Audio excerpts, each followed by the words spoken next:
Saya sekarang mau sharing kecerdasan keuangan dalam waktu 6 menit. Saya mulai. Jadi kalau kita mau cerdas secara keuangan, kita harus tahu dua hal yang sangat sederhana, tapi sayang jarang orang tahu isinya dan bagaimana caranya. Jadi kita harus tahu yang namanya pendapatan, satu, yang kedua pengeluaran, income dan spending. Ternyata yang namanya income atau pendapatan itu ada 3 macam. Sayang kalau Anda hanya punya satu saja. Satu yang namanya active income. Active income itu apa? Ketika Anda kerja, Anda baru dapat income. Anda jadi guru ngajar, jadi pegawai negeri, masuk baru dapat income. Jadi dokter, jadi lawyer, jadi pedagang. Ketika Anda dagang baru dapat duit. Jadi trader, ya Anda itu namanya active income. Nah, sayang hanya satu ini doang. Kemudian yang kedua, Anda harus tahu bahwa dalam income ini ada yang namanya passive income. Tidur pun dapat duit. Ini income yang paling penting, tapi sayang orang tidak fokus untuk membangun passive income. Kemudian yang ketiga yang namanya capital gain atau portfolio income. Kenaikan dari harta kita. Rumah kita beli misalnya 200 juta. Dalam 10 tahun, jadi naik jadi 1 miliar. Ditidurin pun naik loh 800 juta. Tapi sayang orang cuma punya satu yang namanya ini. Saham, emas atau apapun yang capital gain. Itu yang namanya portfolio income Anda. Yang kedua passive income tadi. Passive income tuh harus ada 3 ini loh, ada 3 jenis. Banyak orang tidak tahu dan tidak punya. Yang namun satu adalah paper asset. Obligasi, deposito, royalti, saham yang menerima dividen, jadi unit link Anda. Tapi sekali lagi, ini adalah paper asset. Yang kedua, jenis dari passive income adalah properti yang Anda sewakan dan Anda bagi hasilkan. Yang ketiga, itu adalah bisnis yang jalan tanpa Anda. Nah, sungguh sayang kalau kita tidak punya passive income. Harus punya passive income karena tidur pun dapat duit. Enak banget gitu loh ya. Nah, kemudian pengeluaran itu ada 4. Satu, pengeluaran yang produktif. Kedua, pengeluaran konsumtif. Yang ketiga, pengeluaran yang tampaknya produktif ternyata konsumtif. Yang keempat, pengeluaran yang tampaknya konsumtif ternyata produktif. Pengeluaran apa yang produktif? Semua pengeluaran Anda. Nambah karyawan, nambah mesin, kemudian beli properti disewakan. Semua pengeluaran untuk ini. Semua pengeluaran yang meningkatkan aktif, pasif, dan portfolio income Anda. Itu adalah pengeluaran yang produktif. Pengeluaran yang konsumtif, itu ada 3 macam. Semua pengeluaran yang langsung habis.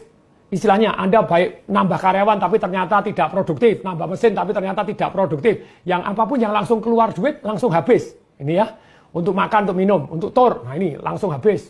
Kemudian yang kedua, namanya passive spending. Cicilan mobil Anda, cicilan rumah. Lupa, cicilan rumah kan harganya bisa naik. Bisa, tapi Anda nyicil itu tetap passive spending. Anda tidak bayar, disita. Gitu aja, gitu ya. Cicilan Anda, langganan A, langganan B, langganan internet Anda, apapun yang keluar terus, itu sebenarnya passive spending.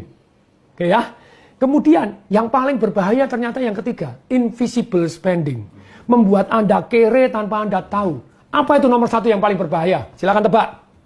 Inflasi. Tanpa sadar daya beli Anda, duit Anda tidak laku lagi gitu ya. Ya laku tapi kurang begitu. Nah, kemudian berikutnya, apalagi yang termasuk yang namanya invisible spending? Handphone Anda yang Anda pegang, komputer Anda, terus kemudian mobil Anda. Saya pernah belikan orang tua saya Mercy S-Class begitu ya, tapi orangnya tidak mau. Terus kemudian mama saya minta Alphard, ya sudah ganti Alphard. Mercy S-Class beli 1,8 miliar. 7 tahun kemudian jual tinggal 350 juta. Anda beli mobil, buka pertama sekali hilang 200 juta. Besok buka sekali hilang 10 juta, hilang 20 juta, setiap dibuka hilang berpuluh-puluh juta. Itu namanya invisible spending. Tapi begitu banyaknya orang hari ini tidak cerdas, kepengen tampak kaya, beli motor, beli mobil, harganya hilang terus. Kere tanpa berasa. Mohon maaf kalau pakai kata-kata keras gitu ya. Mohon maaf supaya insaf, saya seringkali menggunakan kata keras, sekali lagi mohon maaf. Kemudian berikutnya nih. Jadi pengeluaran yang tadi konsumtif sudah. Sekarang yang tampaknya produktif ternyata konsumtif. Tadi ada satu orang, Pak Tung enak aja punya duit banyak bisa nabung. Saya ini gaji cuma 3,5 juta. Nyicil motor 1,5 juta. Saya tanya, kamu nyicil motor apa? Harganya berapa? 35.500.000 waktu itu. Oke, DP-nya berapa? 9,5 juta. Cicilannya berapa? 1,6 Pak tepatnya, 1,6 juta Pak. Terus nyicilnya berapa lama? 32 bulan. Saya hitung, berarti kamu total duit keluar 60 jutaan sekian. Betul Pak? Kalau 3 tahun 12 juta, saya 12 juta loh. Berarti kamu dalam 3 tahun, kamu hilang yang namanya uang kamu 48 juta sendiri. Loh Pak, tapi kan saya perlu kendaraan. Kok perlu beli tahun 2000 loh 2 juta doang? Loh Pak, tapi kan gampang rusak. Ya rusak kan bayar cuma 150 ribu, 200 ribu. Jadi sebetulnya banyak orang itu tidak perlu, cuma kepingin. Jadi please deh kalau Anda, ini yang namanya seolah-olah, aduh kelihatannya produktif untuk kerja, padahal Anda tidak perlu itu. Anda harus membedakan. Berikutnya yang keempat. Yang namanya pengeluaran kelihatannya konsumtif ternyata produktif. Satu, pengeluaran untuk belajar. Yang kedua, pengeluaran untuk bergaul dengan orang-orang yang jauh lebih sukses dibanding kita. Betul, orang sukses tidak semuanya positif, tapi kita belajar yang positif aja gitu ya. Yang ketiga, untuk amal. We cannot outgive God.